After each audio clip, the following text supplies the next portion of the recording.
وصحبه أجمعين ربي بركاتني فاقدو إيقا كاول الرابن نزرا فيديو قد لسان درو فيديو تأي هذا اللي فيديو تكانو لتدي بني أكسن التلوب دي كما إن شاء الله برياني دلقو لا في برياني دلقو فمال تنور باتي تنسواتي كما قمامي أكسما ganjabeeloo daakamaa qullubbii daakamaa zabadii roob ka jedhamanan itti jechuudha qopheeffadheetiin jira lukkuu cicciree jira lukkuu takka dalagee isin ammoo kanaa ol dalaguu dandeettanii isin barbaachisu qimamii isin asitti dabaluu qabdanilleen qimamii buriyaanii wajja jira jechuudha qimamii buriyaanii akkasuma irdii akkasuma filfil aswadi qonda barbareessa jedhamu sani qullubbii daakamaa ganjabeeloo daakamaa kanneen walitti dabaltanii lukkuu tanaanii tatbiilaa gootanii jechuudha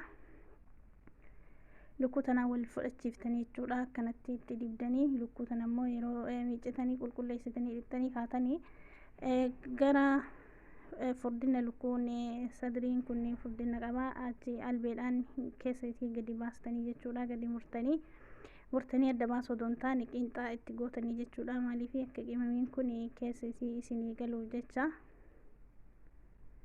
kunoo haala kanaanii qimamii itti gootanii qopheessitanii jihatanii sooqidda itti dabaltanii jechuudha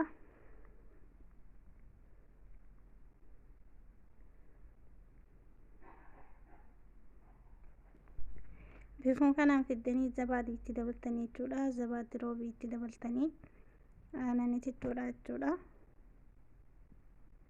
haga isin barbaachisu zabadii olbaa gammaan isin mudhisee kana tokkollee itti godhuu dandeettanii maanka sadiillee itti godhuu dandeettanii jechuudha anuu maanka sadii itti godhe bifa kanaan wal fudhachiiftanii jechuudha aananii fi akkasuma lukkuu qimaa qimamii qullubbii zanjabiiloo wanna hundaa wal fudhachiiftanii jechuudha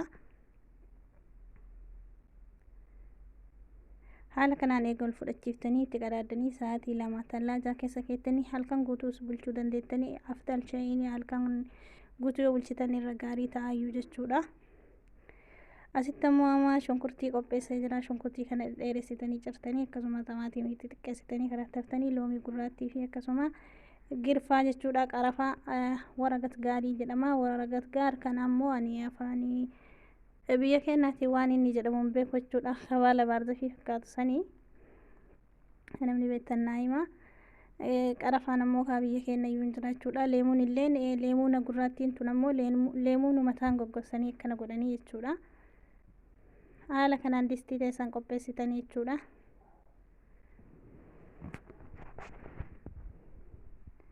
eega distii qopheeffatanii shunkurtii awwalatti iccanii jechuudha odoo zayitii ittiin godhini shunkurtii duwwaa itti buuftanii jechuudha takkaa waliin dhooftanii jechuudha shunkurtii kanaa ganni xiqqoosii gadi laafuufi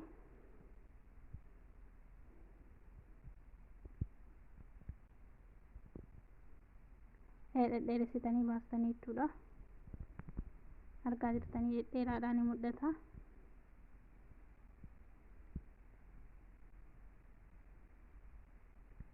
haala kanaan eega shunkurtiin sun gadi laafee booda zayitii itti dabaltanii jechuudha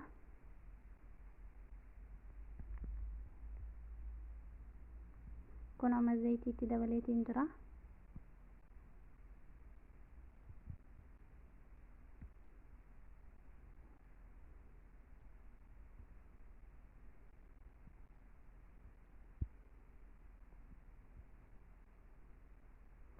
amma qimamii qopheessitan san jechuudha qimamii daakamaa miti qimamii jiraa san itti dabaltanii jechuudha qarafaa fi leemuuna gurraattii akkasuma waragat gaarii sanii itti dabaltanii jechuudha awwal osoonii lukkuu ittiin dabaliin qimamii kana itti dabaltanii waliin dhooftanii jechuudha waan baay'ee mi'aaya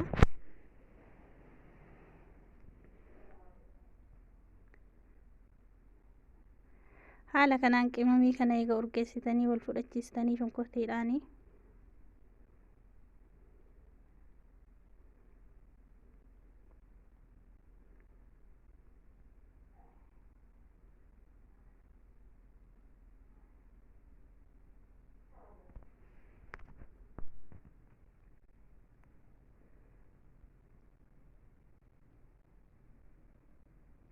amma lukkuutti dabaltanii jechuudha lukkuu qara qopheeffattanii sa'aatii lama qimamiidhaanii akkasuma aanan saniin wal fudhatte sanii fiddanii itti dabaltanii jechuudha Burayaan kun bifa hedduun jira. Namni tokko dinnichaa wajjin isin dalagaa, yeroo tokko dinnichaa waliin illee dalagaa dhammoo kophaa dhuma isaati. bifa kanaan itti dabaltanii jechuudha.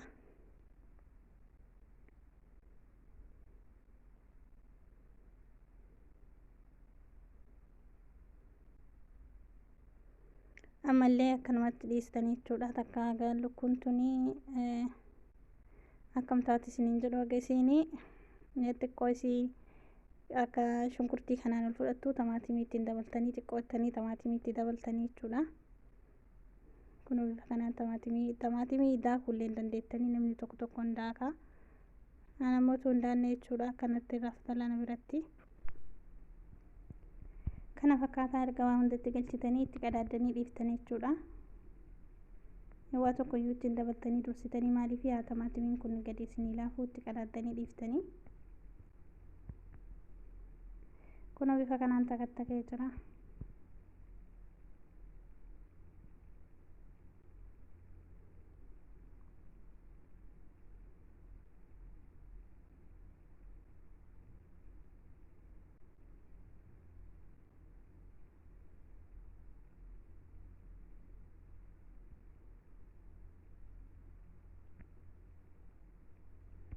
Salsaa itti gootanii jechuudha. Salsaa maankaa tokko yookiin maankaa lama akkuma jaallattaniin itti gootanii.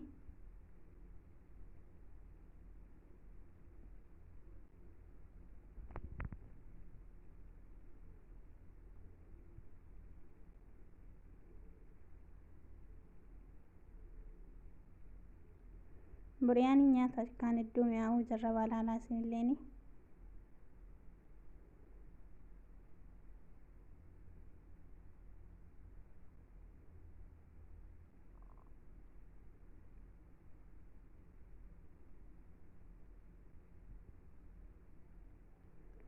Maajii itti dabaltanii jechuudha. Dabalataan maajii itti dabaltanii amma isinitti argabe kun kaartooniin kun maajiidha.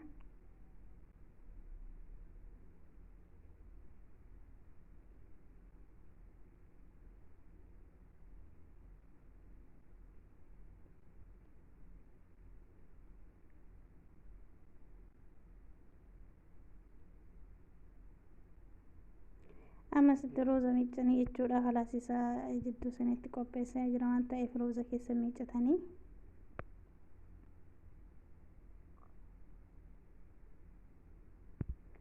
Rooziin kun rooza basmatii ta'uu qaba. Rooza qaqal'aa jechuudha.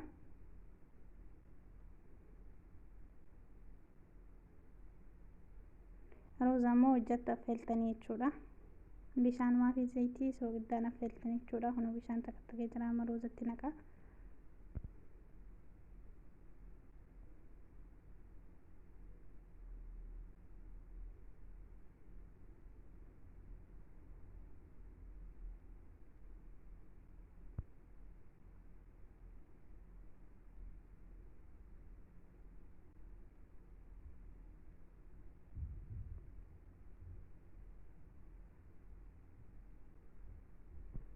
Soogiddaatti dabaltanii jechuudha. Soogiddaa fi zayita qofatti dabaltanii roozii kanatti daqiiqaa muraasa affeeltanii jechuudha. Guddistanii waan bilcheessaa ooltanii qabdanii. Rooziin kunillee roozii qaqal'aadha.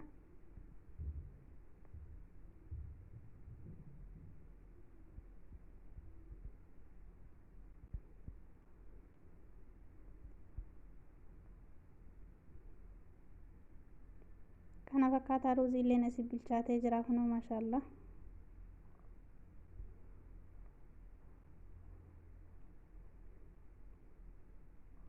Eega lukkuu biddara kaa'attanii jidduu keessa rooza daladdanii jechuudha. Mee gara lukkuutti waliin deemnaa kunoo kana fakkaatti lukkuuni. Asii bilchaatte jechuudha.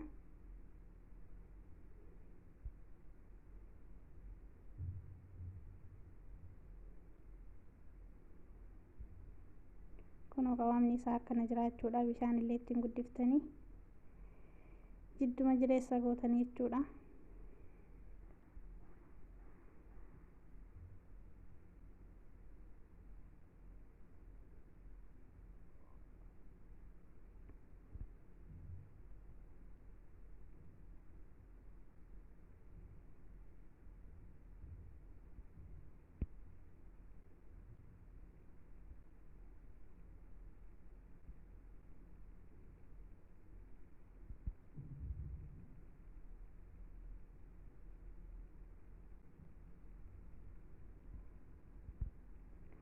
amma bilchaatee jira.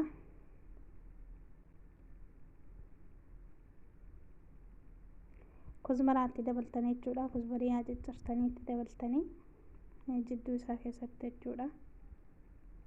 Yoo barbaadan naanaa qofallee gochuu hin dandeettanii naanaallee ni ta'a. Haala kanaan kuzbarii haa itti dabaltanii jechuudha. Lukkuu daladdan sanitti qalxaa isaatti. Kunoo kana fakkaataa eegatti dabaltanii kaatanii rooza kophatti bilcheessitan san fiddanii itti naqxanii jechuudha. Rooza kana sadarkaadhaan itti buuftanii jechuudha. Kunoo sadarkaa tokkoffaatti buusaa jira. Ibidda keessan jala qannastanii jechuudha akka isin jalaan gubanneef.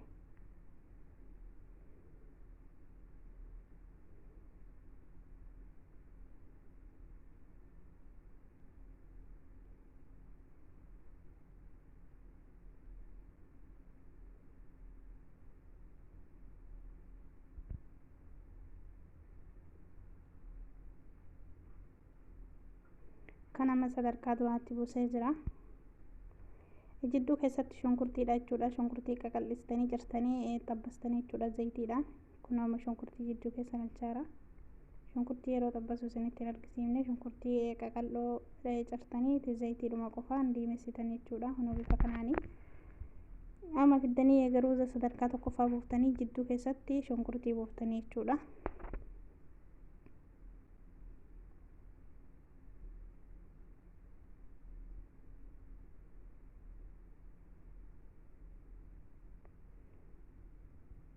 Amma fiddanii qalamii itti godhattanii jechuudha. Sabaqa isa jedhamu saniin rooza bareechistu jechuudha. Rooza kana akka malkii lama isinii gootu booraa fi adii jechuudha. Biyya keenya waa isin jedhamtuun beeku biyya kana jarri sabaqaa jedhaniini. Kunooti akkanatti jechuudha. Rooza malkii lamatti isinii baafti. Jidduu keessatti amma isa itti buuftanii jechuudha. Amma kun sadarkaa tokkoffaati gammaatitti jechuudha. Kunoo amma itti xumuree jira. Sadarkaa lammaffaallee roozaa itti galchee jira. Ammallee gubbaanii shunkurtii itti dabalaa jechuudha. Shunkurtii zayitiidhaan hojjedhisanii. Kun bifa kanaanii amma itti xumuree jira. Gubbaanillee shunkurtii akkasuma malkii isaatis booraa fi adii kanaa godhu itti godhee jira. Kunoo kana fakkaata maashaallah hedduu bareeda hedduu mi'aa akkaan namatti tolaa dalagaa nyaadhaa laala. Yookiin ammoo madaamii keessaniif yookiin mana keessaniif dalagadhaa jechuudha.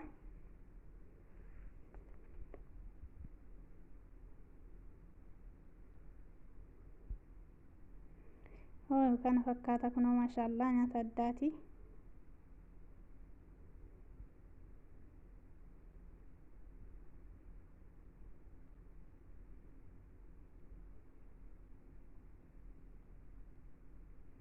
Kun akkana jira jechuudha. Takka rooziin kun walitti hin qabatu jechuudha.